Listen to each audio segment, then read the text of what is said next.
சிரிக்காத நோண்ட இன்னும் எந்த நடிகர்லாம் வராங்கன்னு பாருங்க.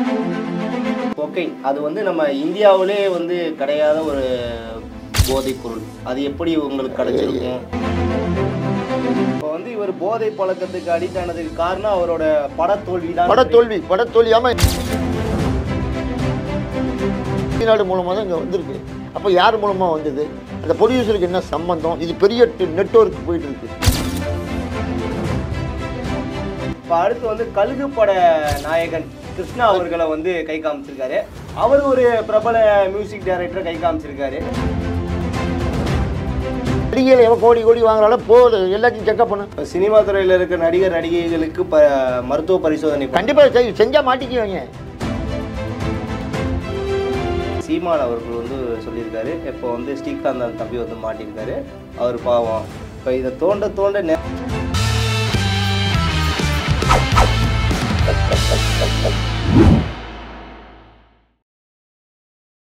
ஜெம் தொலைக்காட்சி நேயர்களுக்கு வணக்கம். நான் உங்கள் சோமஜாமுத்து. இன்றைய சிறப்பு நேர்காணலில் நம்ம கூட இணைஞ்சிருக்கவர் யார் அப்படின்னு பார்த்தீங்கன்னா, என் கணித ஜோதிடர் மற்றும் சினிமா அரசியல் விமர்சகர் நெல்லை கஜேந்திரன். அவர் தான் வந்து நம்ம கூட இணைஞ்சிருக்கார். ஐயா வணக்கம். வணக்கம். எப்படி இருக்கீங்க? நல்லா இருக்கேன் ஐயா. இப்போ ஹார்ட் பிரேக்கிங் நியூஸ், அதாவது பார்த்துருப்பீங்கன்னு நினைக்கிறேன்.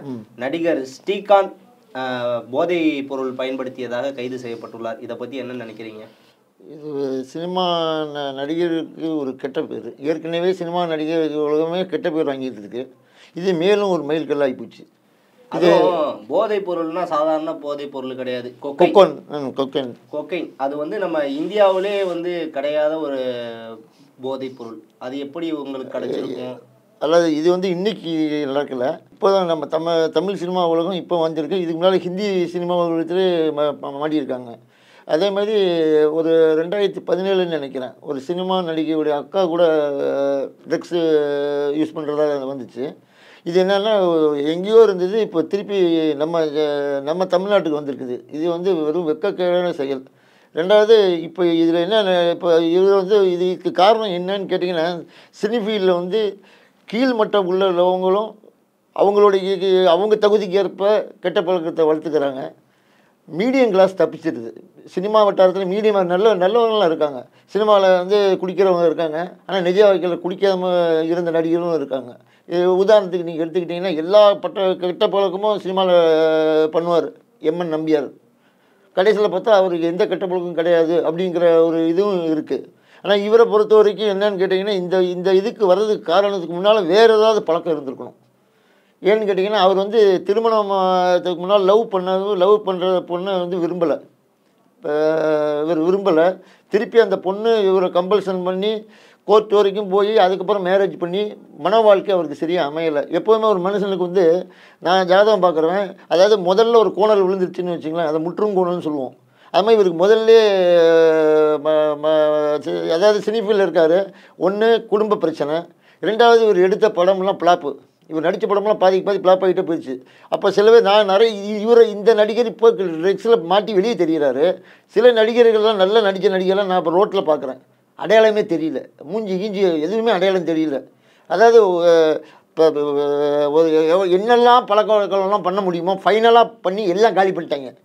அப்படி இப்போ அந்த நடிகர்கள் நான் ஒரு 4-5 பேர் பார்க்குறேன். அது மாதிரி இவர் வந்து இவர் சொல்கிறது வந்து எனக்கு காமெடியாக இருக்குது. 10 லட்சம் தரணும், அதுக்கு பதிலாக இது கொக்கைன் வாங்கினேன்னு சொல்கிறாங்க. ஆனால் அந்த 10 லட்ச ரூபாய்க்கு வேறு ஏதாவது ஒன்று வாங்கியிருக்கலாமே. அந்த ப்ரொடியூசரில் ஒரு இடத்த வாங்கியிருக்கலாம், ஏதாவது ஒரு இடம் வாங்கியிருக்கலாம், போயிருக்கலாம். இப்போ இது வந்து ஒரு தடவை 2 தடவை வாங்கலை, கண்டினியூவாக வாங்கியிருக்காருன்னு தான் சொல்கிறாங்க. அப்போ இவருக்கு வந்து வேறு குடும்ப சூழ்நிலைனால, ரெண்டாவது படம் ஃப்ளாப் ஆனதுனால, மன உளைச்சல்னால நண்பர்கள் இந்த நேரத்தில் நண்பர்கள் வருவாங்க. நீங்கள் நல்லா இருக்கும்போது வரமாட்டாங்க, கெட்ட இதுக்கு உங்களை பழகி விட்டுருவாங்க.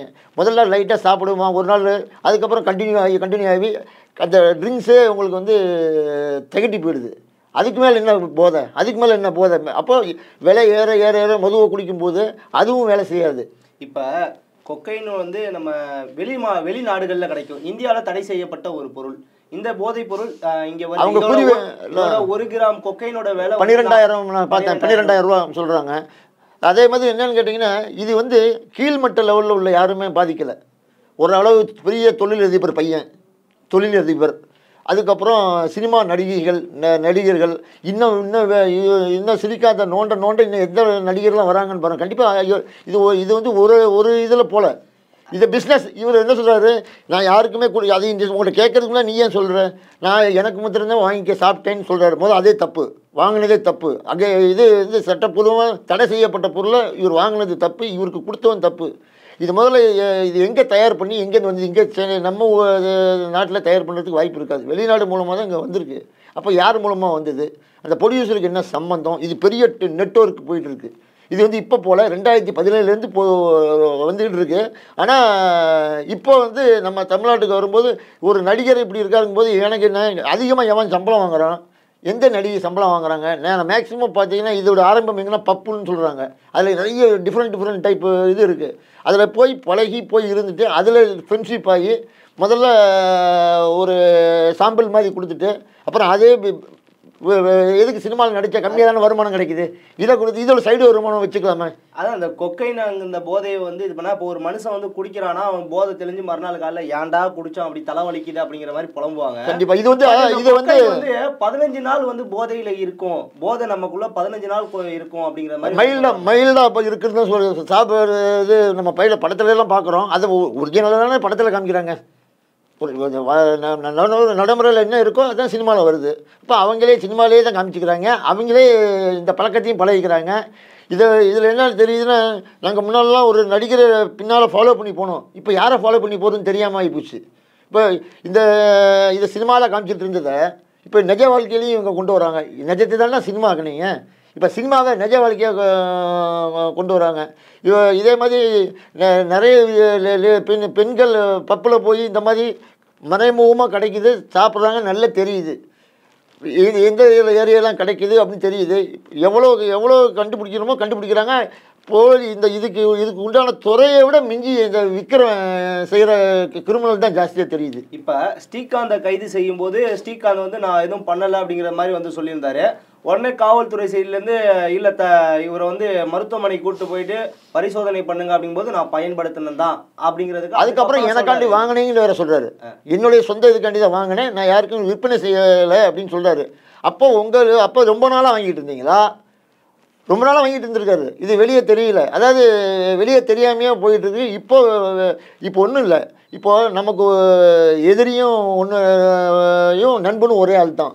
ஏன்னா இன்றைக்கி கரண்ட் ட்ரெண்டு செல்ஃபோன். அவருடைய செல்ஃபோனை எடுத்து யாருக்கெல்லாம் அவர் கான்டாக்ட் பண்ணியிருக்காரு, இவரை யார் கான்டாக்ட் பண்ணலாம், அந்த லிஸ்ட்டை எடுத்துட்டாலே கண்டிப்பாக சைபர் பிராண்டில் எடுத்துருவாங்க.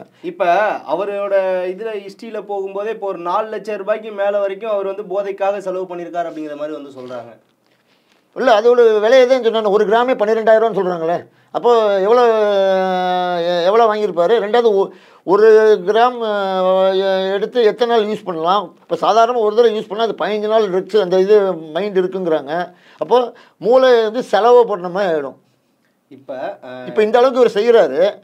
இவருக்கு மாத்திரம் பாதிப்பு இல்லை, இவருக்கு சொந்தக்காரங்களுக்கு பாதிப்பு, கெட்ட பேர், குழந்தைகளுக்கு நாளைக்கு கெட்ட பேர். இவர் என்ன சொல்கிறாரு, நான் என்னை ஜாமீனில் விட்டுருங்க, என் குழந்தைகளை பார்க்கணும். இதுக்கு முன்னால் இந்த தப்பு செய்யறதுக்கு இந்த அறிவு எங்கே போச்சு? என் குழந்தைய நான் தான் பார்த்துக்கணும் அப்படின்னு. ஏன் இதுக்கு முன்னால் மனைவியே வேண்டான்னு, அப்புறம் மனைவி கூட வாழ்ந்த, இப்போ மனைவி எனக்கு வேணாங்கிற, குழந்தைகள் வேணுங்கிற, எந்த சென்டிமெண்ட்டுக்கெல்லாம் அரசாங்கம் இதுக்கெல்லாம் அடி பண்ணியாது. இல்லை சாதாரண விளையாட்டா இது? சாதாரண இதா பொருளா? இப்போ கஞ்சா அப்படிங்கிற ஒரு பொருள் வந்து நம்ம தமிழ்நாட்டுக்குள்ளே இந்தியாவுக்குள்ளே கிடைக்கிது. சரி, ஏதோ நாட்டுக்குள்ளே இருக்க ஒரு தடை செய்யப்பட்ட பொருளை நீ பயன்படுத்தியிருக்க அப்படிங்கும்போது ஓகே. இப்போ கொக்கைன் அப்படிங்கிறது வந்து வெளிநாடுகளில் கிடைக்கக்கூடிய பொருள். இது எவ்வளோ பெரிய அஃபென்ஸு இதுக்கு எந்த காரணம் சொல்கிறாரு பாருங்க. என் மகன், நீ உன் மகனை மேலே பாசம் வச்சுருந்து உன் மனைவி மேலே பாசம் வச்சுருந்தா இதை வாங்குறதுக்கு அந்த ரூபா 10 லட்ச ரூபா வேண்டாண்டா, வேறு படத்தில் சம்பாதிச்சிக்கலாம்னு நினச்சிக்கலாமே. நீ எதுக்கு 10 லட்ச ரூபாய்க்கு ஈக்குவலாக ஈடு கட்டுறதுக்காண்டி எதுக்கு வாங்கினேன்? அப்போது உனக்கு அந்த ஏற்கனவே வேறு ஏதோ பழக்கம் இருந்திருக்கு, அந்த பழக்கம் உனக்கு பத்தலை. இப்போ அதுக்கு மேலே இதை கண்டினியூ பண்ணியிருக்கேன். இவர் ஈஸியாக மாட்ட மாட்டேன்னு நினச்சாரு. அது எங்கோ மாட்டின சீட்டு இங்கே சொருகிடுச்சு. இப்போ இதுக்கு முன்னாடி வந்து கேரளா துறையில், சினிமா துறையில் ஒரு பார்ட்டியில் வந்து இது மாதிரி இது பண்ணி அவங்க மாட்டினாங்க. இப்போ தமிழ் சினிமாவில் திடீர் தாக்கம் எப்படி வந்து ஸ்ரீகாந்த் வந்து இந்த போதைப் பொருள் பயன்படுத்துகிறார் அப்படிங்கிற மாதிரி வந்து கண்டுபிடிச்சிருக்காங்க. அதாவது அவருடைய நட்பு வட்டாரங்களில் எப்போவுமே மீடியம் கிளாஸ் தான் உண்டு வீடு உண்டுன்னு இருப்பான். ரொம்ப லோ கிளாஸ் ரோட்டில் நின்று 4 பேர்கிட்ட பேசுவான், செய்வான். இந்த அளவுக்கு மீறி பைசா வந்துருது இல்லை. அப்போ ஸ்டார் ஹோட்டல் போகிறது, எல்லாத்தையும் பழகிறது, பழகிறனா பரவாயில்ல. அப்புறம் அதில் யாராவது ஒரு அந்த பழக்கத்தில் கொஞ்சம் நலிவாக இருக்காங்கன்னா அந்த நலிவுக்காரன் இதுதான் இவங்கள வசதியானாலும் பிடிச்சிடுவான். பிடிச்சிட்டு அவனுக்கு என்ன தேவை முதல்ல ட்ரக்ஸில் கொண்டு வந்து விடுவான். சும்மா ஒரு பெக்கு சாப்பிடுங்க சார்ம்மா. அதுக்கப்புறம் அடுத்த நாள் வருவான், சார் எங்கே சார் இருக்கீங்க, முக்கியமான விஷயம் சார் அப்படிமா. அப்புறம் நேற்று சாப்பிட்டால எப்படி இருந்துச்சு சார், இல்லை கொஞ்சம் எனக்கு ஒரு மாதிரி, அப்போ வேறு ஒரு பிராண்ட் இருக்குது சார். இப்படியே பழக்கம் பண்ணுறான். இப்படியே நட்பாகி அவனை எந்த வழியிலலாம் சிக்க வைக்க முடியுமோ எல்லாம் சிக்க வச்சுட்டாங்க. கூட இருந்தவே குழிப்படுத்திருப்பாங்க. கடைசியில் இவருக்கு போதை பழக்கத்தை இல்லை சாம்பிள் பாருங்கள் சார், உங்களுக்கு ரூபா கையில் என்கிட்ட கேஷ் இல்லை, என்கிட்ட இதுதான் இருக்குன்னா அப்போ அவன் எவ்வளோ பெரிய திருடனாக இருப்பான் பாருங்கள். அவன் எவ்வளோ வச்சுருக்கான்னு தெரில. இது நம்ம தமிழக அரசாங்கம் இது நடிகர் சங்கத்தில் இருக்கிற எல்லாரையும் நடிகர் எல்லாத்தையும் வர சொல்லி எல்லாரையும் செக்அப் பண்ண எத்தனை நாள் மாட்டான்னு பாருங்கள். இப்போ டெஸ்டிங்கில் மாட்டியிருக்காருல்ல. இப்போ அவர் டெஸ்டிங்கில் மாட்டினது கிடையாது. இப்போ வந்து இவர் மாட்டிட்டாரு. இப்போ அடுத்து வந்து கழுகு பட நாயகன் கிருஷ்ணா அவர்களை வந்து கை காமிச்சிருக்காரு. அவர் ஒரு பிரபல மியூசிக் டைரக்டர் கை காமிச்சிருக்காரு. இப்படி இந்த லிஸ்ட் வந்து பெருக தான் செய்யும். ஏன்னா இது வந்து ஏற்கனவே பல்காக வந்து இப்போ இறங்கலை. நான் சொல்லி 2015 ஓடிட்டு இருக்கு. 2015 ஒவ்வொரு நடிகராக வருது, அரெஸ்ட் பண்ணுறாங்க, அதுக்கப்புறம் அவங்க ஜாமீனில் வந்துடுறாங்க, திருப்பி அந்த இது அப்படியே ஆஃப் ஆகிடுது, அடுத்த கேஸ் போகுது. இப்போ இவங்களுக்கு வந்து தகுந்த தண்டனை இல்லை, அவங்களுக்கு திருத்தருக்கு மறுவாழ்வு ஏதாவது பண்ணி அந்த மாதிரி வந்தால் தான் இந்த இதை காப்பாற்ற முடியும். இப்போ குடிக்கு மறுவாழ்வு மையமே வந்து தெருக்கு ஒன்று இருக்குது, அது எப்பவுமே வந்து குடியை நிறுத்த முடியல, கொக்கைனையாக ஒழிக்க போகிறோம். இல்லை அப்படி சொல்ல முடியாது. இது வந்து நல்ல ஒரு சமூகத்தில் வரக்கூடிய நபர். இப்போ இவரெல்லாம் இந்த மாதிரி பழக்கம் இல்லாமல் இருந்தால் இவர் படம் ஸ்டார்டிங்கில் ரோஜா கூட்டமில் எல்லாம் என்ன படம் ஓடித்து. ரெண்டாவது அவருக்கு வந்து நிறைய லேடிஸுடைய ரசிகர்கள் இருந்தாங்க. அதாவது ஃபேஸ் வந்து பார்த்திங்கன்னா குழந்தைத்தனமாக இருக்கும். அந்த குழந்தைத்தனத்தை வச்சு இவர் வாழ்க்கையை முன்னேறி மேலே போயிருக்கலாம். ஆனால் ஒரு எல்லாருக்கும் சொல்லுவாங்க, ஒரு கெட்ட நேரம் வரும்போது நம்ம உஷார் பண்ணி நிறுத்து நம்ம சேஃப்டியாக நம்ம போயிட்டோம்னா இந்த மாதிரி சிக்கலில் வர வாய்ப்பு இல்லை. ரோஜா கூட்டத்துக்கு அப்புறம் ஆரம்ப காலத்துலேருந்து நிறைய படங்கள் வந்து பண்ணார்.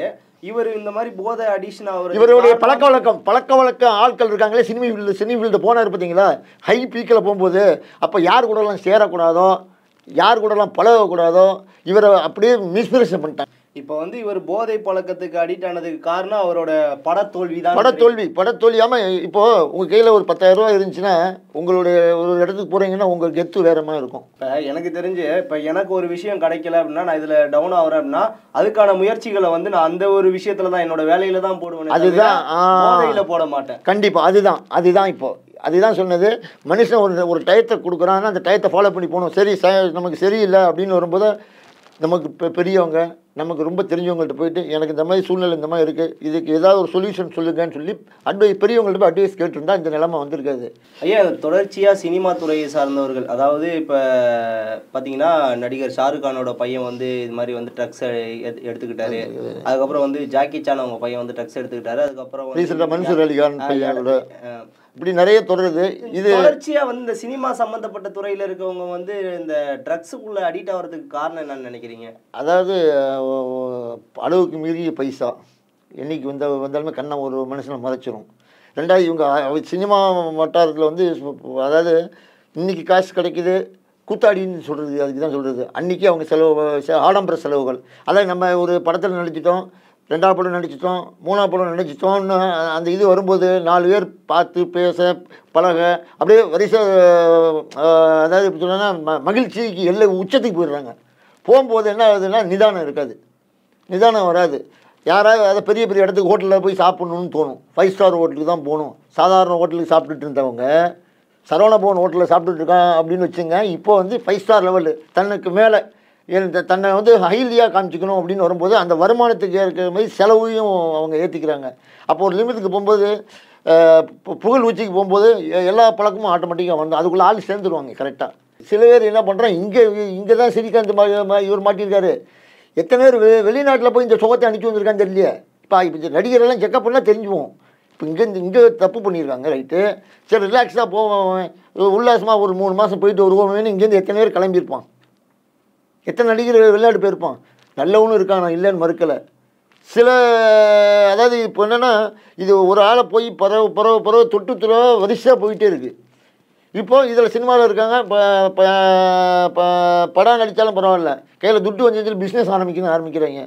ஏற்கனவே ஒருத்தர் பிஸ்னஸ் பண்ணிகிட்டு இருப்போம், நம்ம 2 பார்ட்னர் ஆகிக்கலாமா, இவன் கூட சேர்ந்த தொழிலதிபரும் சினிமா நடிகரும் சேர்ந்தால் என்ன ஆகும்? இப்போ கொக்கைனில் அதுக்கு மேலே என்ன கிடைக்குதுன்னு தான் பார்ப்பான்.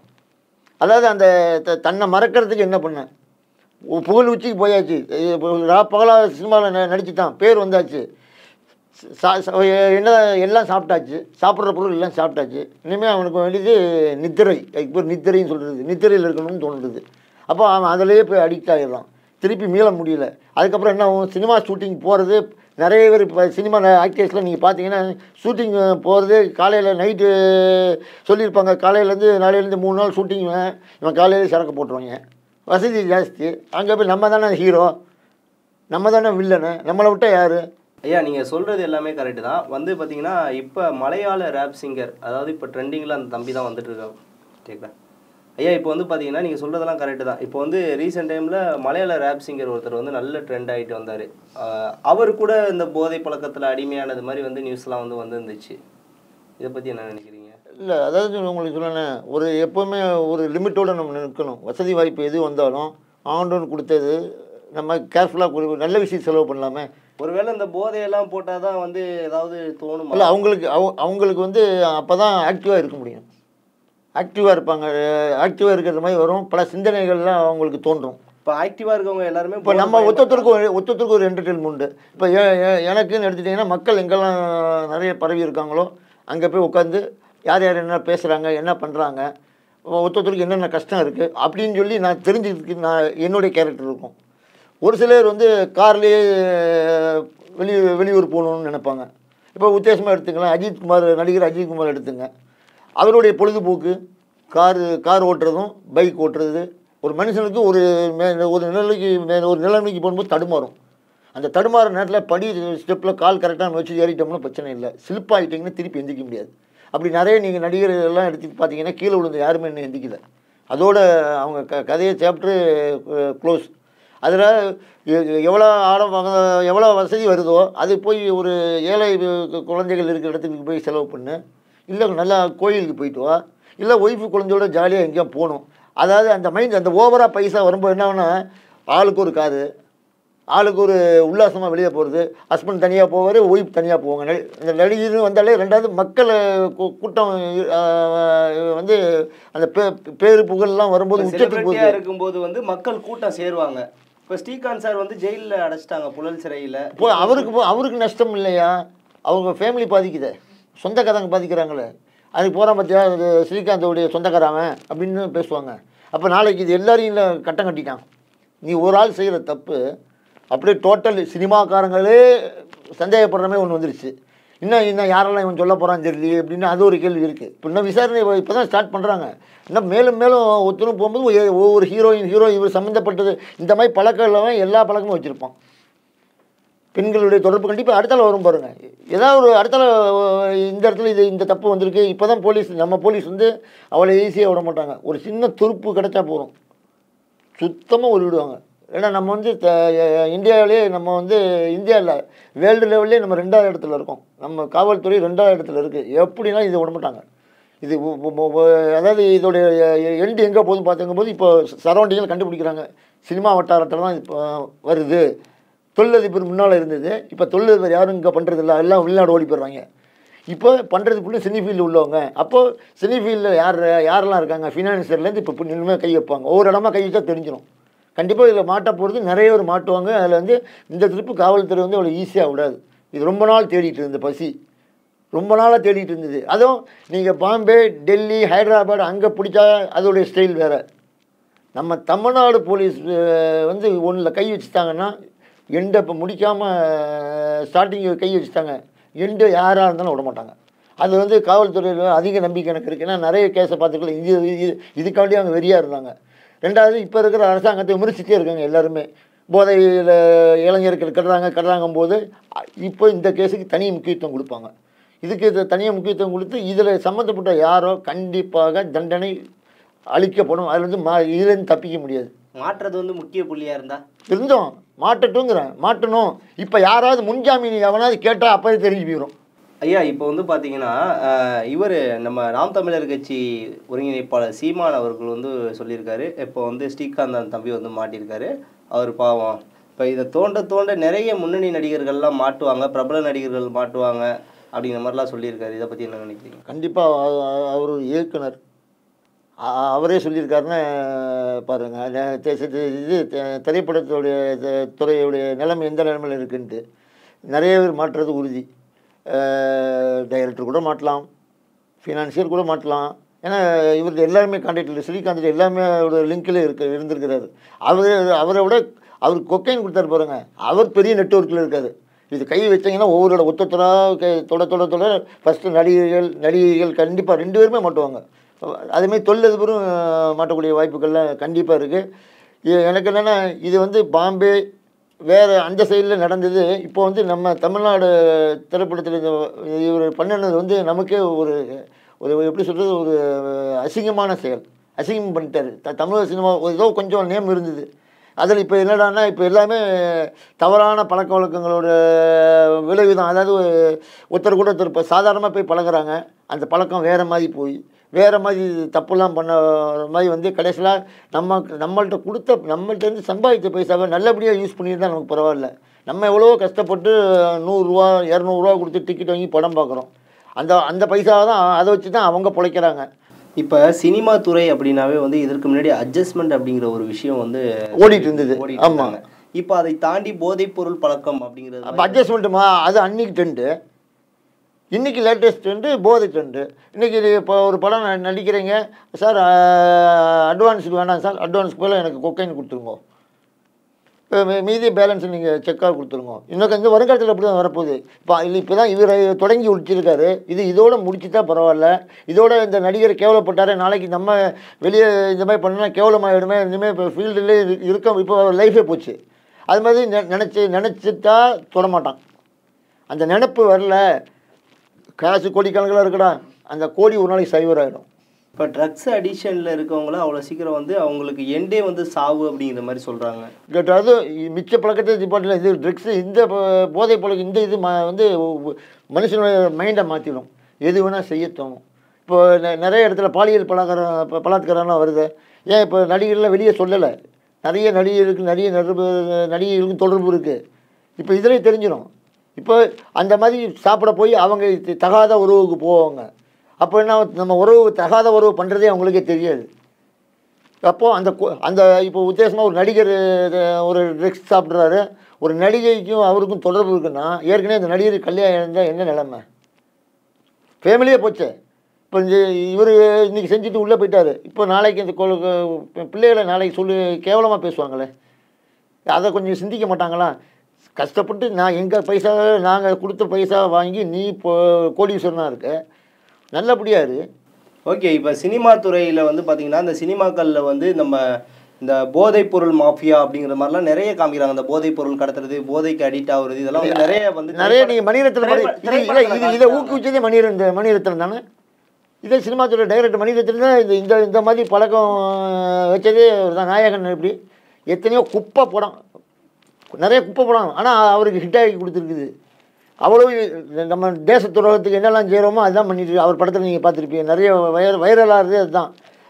தீவிரவாதத்தை கொண்டு வருது, தீவிரவாதியை காமிக்கிறது, ட்ரக்ஸு யூஸ் பண்ண சொல்கிறது, இன்ஜெக்ஷன் இது மூலமாக பண்ணுறது, இதெல்லாம் சொல்லி கொடுத்து சினிமாவில் நீங்கள் சொல்லி கொடுத்துட்டு கடைசியில் நீங்களே அனுபவிச்சுக்கிறீங்க. மக்கள் இதில் சிக்க மாட்டாங்க. ஏன்னா நம்மகிட்ட தான் பைசா இல்லையே, நம்ம தான் அன்றாட காட்சியாச்சு, டெய்லி சம்பளம் மாத சம்பளம் நமக்கு. அவங்களுக்கு அப்படி இல்லை, அடித்தா ஜாக்பாட், ஒரே நாளில் கோடீஸ்வரன் ஆகிடும். ஒரு படம் ஹீரோ ஒரு 50 நாள் ஓடிச்சா உடனே அவன் 1 கோடி பேசினானா 5 கோடி. இப்போ அதான் கும்பமேளாவில் ஒரு பொண்ணு ஊசி அந்த மணி வித்துட்டு இருந்துச்சா, அதுக்கப்புறம் இப்போ அந்த பொண்ணு வந்து நடிகையாக ஆக்குறேன் அப்படின்னு சொல்லிட்டு வந்தாப்புல ஒரு டேரக்டர் அவரே. அதுக்கப்புறம் வந்து பாலியல் வழக்கில் கைதானது அடுத்த விஷயம். இப்போ அந்த பொண்ணு நல்லா ஜாக்பாட் அடிச்சு நல்லா இதாக இருக்கு. அதான் சொன்ன ஒரு மனுஷனுக்கு அதை பயன்படுத்திட்டா பிரச்சனை இல்லை, பயன்படுத்திட்டா பிரச்சனை கிடையாது. நம்ம நிறைய வருதேன்னு சொல்லி மிஸ்யூஸ் பண்ண நம்ம எங்கே போகிறோம்னு நமக்கே தெரியாது. இப்போ சினிமா துறையில் இருக்க நடிகைகளுக்கு மருத்துவ பரிசோதனை கண்டிப்பாக செஞ்சால் மாட்டிக்குவாங்க. நீ இப்போ நீங்கள் 1 மாதத்துக்கு முன்னால் சாப்பிட்ருந்தாலும் சரி, அது ஈஸியாக மெடிசனில் இப்போ ரொம்ப டெக்னாலஜிலாம் வளர்ந்து போச்சு. நம்ம டாக்டர்ஸ்லாம் பயங்கரமாக முன்னேறிட்டு வந்துட்டாங்க. அவ்வளோ அட்வான்டேஜ் நம்ம இந்தியாவிலே இருக்குது, தமிழ்நாட்டிலே இருக்குது. பெஸ்ட்டு இது ஒருத்தரே இப்போ செக்கப் பண்ண இப்போ எப்படி ஓட்டு போட சொல்கிறோம். அது மாதிரி திரைப்படத்துறையில் எல்லோரும் A to Z பெரிய எவன் ஹிட் லிஸ்ட்டில் இருக்கான். சம்பளம் அதிக சம்பளம் யார் வாங்குது? மீடியமாக சம்பளம் வாங்குறவன் கண்டிப்பாக இந்த தப்பை செய்ய மாட்டான். வீட்டில் மீடியம் கிளாஸில் அது மாதிரி செய்யவும் கூடாது. அதுக்கு உதாரணத்துக்கு சிவகுமார் இல்லையா? சிவகுமார்லாம் எத்தனை வருஷம் ஆச்சு ஃபீல்டில் இருந்துருக்காரு. ஏதாவது ஒரு கெட்ட பழக்கம் ஏதாவது ஒன்று இல்லையே. இது மாதிரியும் ஆட்களும் இருக்காங்க. அதில் வந்து அது என்னங்கிறத நம்ம இதே தப்பு மீண்டும் நடக்கக்கூடாதுன்னு வந்தால் இப்போ எல்லாரையுமே டெஸ்ட் பண்ணி பார்த்தா தெரிஞ்சுவிடும் யார் இவன் சிக்கியிருக்கான். மிச்சவன் அதான் சொல்லுறேன், ஒரு அமௌண்ட்டுக்கு மேலே எவன் வாங்குறானோ சரி, கோடி எவன் வாங்குறான், நடிகையில் எவன் கோடி வாங்குறாலும் போது எல்லாத்தையும் செக்கப் பண்ணு, அப்போ மாட்டிக்கும். அதே மாதிரி யார் அடிக்கடி வெளிநாடு போகிறான்? சினிமா நடிப்புக்கு இல்லாமல் தனிப்பட்ட முறையில் யார் போகிறாங்க வெளிநாடு? எந்தெந்த நடிகைகள் போகிறாங்கன்னு பாஸ்போர்ட்டை பிடிச்சி பார்த்து தெரிஞ்சுப்படும். வெளிநாடு போகிற நடிகைகள் எல்லாம் ஆமாம், அங்கே போய் சாப்பிடக்கூடாதுன்னு என்ன நிச்சயம்? இங்கே கிடைக்கல, அங்கே போய் சாப்பிட்றேன். எத்தனை பேர் இருக்கான்? இங்கே கிடைச்சி சாப்பிட்றவனு இருக்கான், விஷயம் தெரிஞ்சு. இங்கே கிடைக்கலையா, எனக்கு வெளிநாட்டில் கிடைக்கிறியான்னு எத்தனை பேர் சாப்பிட்டா இருக்கான்னு தெரியாதா? இப்போ அவன் இங்கே மாட்டினா தெரிஞ்சு போகுமே. இப்போ இதில் எல்லாமே தெரிஞ்சு போகும். யார் கொண்டு வந்தது, எப்படி நம்ம பார்டருக்கு நுழைஞ்சிது, இந்தியாவுக்குள்ளே நுழைஞ்சதே இல்லை, தமிழ்நாட்டுக்கு எப்படி நுழைஞ்சிது, அதுவும் சென்னையில் எப்படி நுழைஞ்சிது பிடிச்சா முதல்ல ஸ்ரீகாந்தோடைய செல் நம்பர் எடுத்து பார்த்தாலே தெரியும் யாருக்கு பண்ணியிருக்காரு, அவருக்கு என்ன கால் வந்திருக்கு. ரெண்டாவது, நீங்கள் ஒரு ஃபோன் எத்தனை வருஷமாக வச்சுருக்கீங்க அப்படின்னு கேட்டால், நான் வந்ததுலேருந்து நான் வச்சுருக்கேன். நீங்கள் வச்சுருந்தீங்கன்னு வைங்களேன், எல்லா விஷயத்தையும் ஃபேஸ் பண்ணியிருப்பீங்க, நல்லதும் கெட்டதும் ஃபேஸ் பண்ணியிருப்பீங்க. இப்போ இவருடைய நம்பர் எத்தனை வருஷமாக யூஸ் பண்ணியிருக்காரு? இந்த நம்பர் இப்போது கடைசியாக வச்சுருந்த நம்பர் எவ்வளோ வருஷமாக யூஸ் பண்ணியிருக்காரு? இல்லை வேறு ஒரு செல் வச்சுருக்காரா? அதை பார்க்கணும். இல்லை இவர் அடிக்கடி நம்பரை மாற்றுற நம்பர் அப்படின்னா கரெக்டான பர்சன் இல்லைன்னு ஈஸியாக கண்டுபிடிச்சிடலாம். இப்போது நான் உங்களுக்கு 5 வருஷத்துக்கு மேலே உங்கள் நம்பர் நான் வாங்கியிருக்கேன், இப்போ அடிக்கிறேன், பேசுகிறீங்கன்னா யுவர் ஜென்டில்மேன். வாழ்க்கையில் கஷ்டம் இருக்க தான் செய்யும், மேடு பிள்ளை இருக்கும், அட்ஜஸ்ட் பண்ணி நீங்கள் அதுக்கு தகுந்த மாதிரி போயிட்டீங்கன்னு நான் உங்களுக்கு ஈஸியாக கண்டுபிடிக்கலாம். நான் ஒரு அதே 5 வருஷத்துக்கு மேலே இன்னொருத்தர் செல் நம்பர் என்கிட்ட இருக்குது, அவருக்கு அடிக்கிறேன், தொடர்பு எல்லைக்கு வெளியே உள்ளாருங்க, இல்லை அந்த சப்ஸ்கிரைபர் இல்லைங்கும். ஒரு 4 மாதத்துக்கு முன்னால் சரி ஃபோன் பண்ணுவேன்னு பண்ணால் அதுவும் இதே தான். சரி அவன்கிட்டே ஒருத்தன்ட்டே நம்பர் வாங்கியிருப்போம் பேச அவசரத்துக்குன்ட்டு. சரி ஒரு எமர்ஜென்சி அவனையும் பார்த்துருப்போம். சரி அவன் நம்பருக்கு அடிக்கலான்னா நான் வேறு நம்பரை மாற்றிட்டேம்மா. அப்போ எவன் இந்த நம்பரை மாற்றுறேங்கிறானா நம்ம அவனே ஜட்ஜ்மெண்ட் பண்ணிடலாம், இவன் கரெக்டான கேரக்டர் இல்லை அப்படின்னு. அது மாதிரி இப்போ இவருடைய நம்பர் செக் பண்ணிட்டு எல்லோரும் மாட்டிடுவான். ஆனால் கண்டிப்பாக சினிமா நடிகர்களுக்கு இது போராத காலம். ஓகே, இப்போ கோடிகளில் சம்பாதிக்கும் நடிகைகள் மற்றும் வெளிநாடு செல்லக்கூடிய நடிகைகள் கண்டிப்பாக இந்த போதைப் பொருள், அதே மாதிரி நடிகையே இல்லை, ப்ரொடியூசர்லேருந்து ஆரம்பிச்சு எல்லாம் சினி ஃபீல்டில் எவன் ஐஎஸ்டில் இருக்கானோ எல்லாத்தையும் லாக் பண்ணு. ஏன்னா இது தொற்று நோயமே பரவிடுச்சு. இதே சினிமா ஃபீல்டே சுற்றி வருது. தொழிலதிபரோட கம்மி சினிமா நடிகை தான் இந்த இது இப்போ ஆரம்பிச்சிருக்கு. அப்போ சினிமா சம்பந்தத்தில் எல்லாருமே பிடி, ப்ரொடியூசர் பிடி, டைரக்டர் பிடி, யாருக்கு எங்கேயும் தெரியும். எப்போ அடிக்கடி ஃபோன் பேசுகிறான், நீ படம் நடித்தது உன் வேலை முடிஞ்சு போச்சு இல்லை. இப்போ அந்த நடிகர் கண்டினியூவாக யார்கிட்ட கண்டக்ட் வச்சுட்ருக்கான், நட்பு ரீதியாக கூட இருக்கலாம். எப்படி இந்த மாதிரி பேசுகிறவன் இந்த மாதிரி பண்ணுறவன்லாம் எப்போ பேசுவான்னு தெரியாதா போலீஸுக்கு? அவ்வளோ போலீஸ் நம்ம போலீஸ் அவ்வளோ இதாக கரெக்டாக தெரியும். எந்த இடத்துல அடித்தா எந்த இடத்துல போகும், எந்த இடத்துல அடித்தா எவன் விழுவான்னு போலீஸ் கண்டிப்பாக தெரியும். ஓகே, இந்த போதை பழக்கம் சினிமா துறையில் வராமல் இருக்க என்ன நடவடிக்கைகள் இருக்கு? இதுதான் முதல்ல எல்லா நடிகர் யாரெல்லாம் ஐஎஸ்டில் இருக்காங்களோ அவங்கள ஃபுல்லும் சோதனை பண்ணிட்டோம்னாலே தெரிஞ்சு ஃபில்டர் பண்ணிடலாம். அதுக்கப்புறம் பயப்படுவாங்கல்ல, ஓகே பயம் இருக்குல்ல. ஓகே ஐயா, சிறப்பான உங்கள் தகவலுக்கு ரொம்ப நன்றி. மீண்டும் இன்னொரு நிகழ்ச்சியில் சந்திக்கலாம். நன்றி, வணக்கம். நன்றி, வணக்கம். மற்றொரு சிறப்பு நேர்காணலில் உங்களை சந்திக்கும் வரை உங்களிடமிருந்து விடைபெறுவது உங்கள் சோமஜா.